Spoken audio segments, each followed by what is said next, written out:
Ça marche? Ah, OK. 3, 2, 1, stop. Hello. Today we're going to look at how to analyze variables from a survey.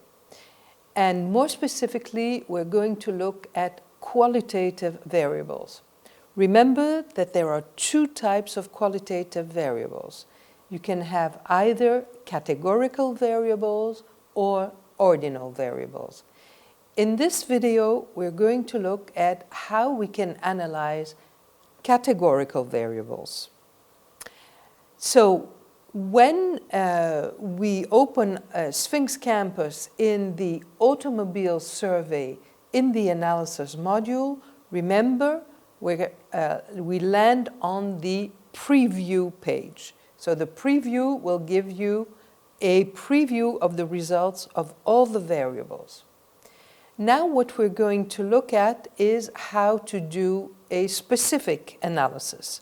So click on New Analysis, and you see, remember, we saw that in the previous video, we have 4 different possibilities.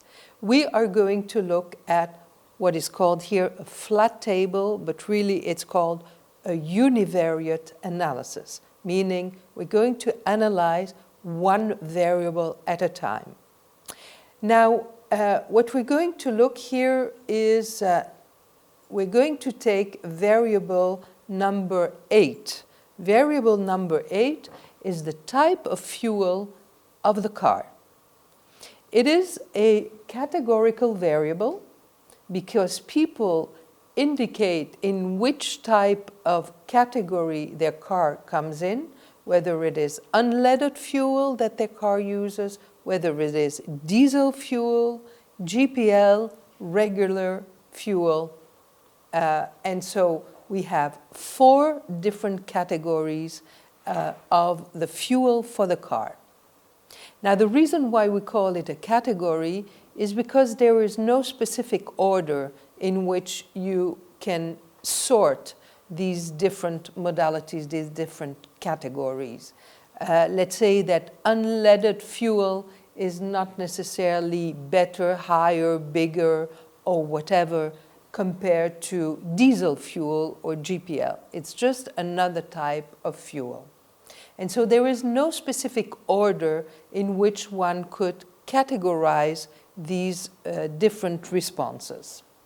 So when we have this type of variable, when we present the results of such a variable, whether it is in a table form or in a chart form, we're going to sort the answers based on the results.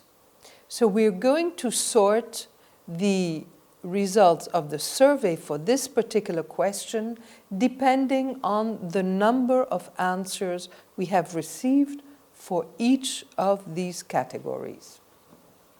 But before we do that, we're going to look at the way that we can analyze a variable. What we see here is that we have 2 tabs. A first tab, which is called Table, and as you see, it's the active tab because it's in purple. And the second tab is called the chart. If I click on it, I have all the possibilities that I can use to change my chart. Est-ce que je peux recommencer?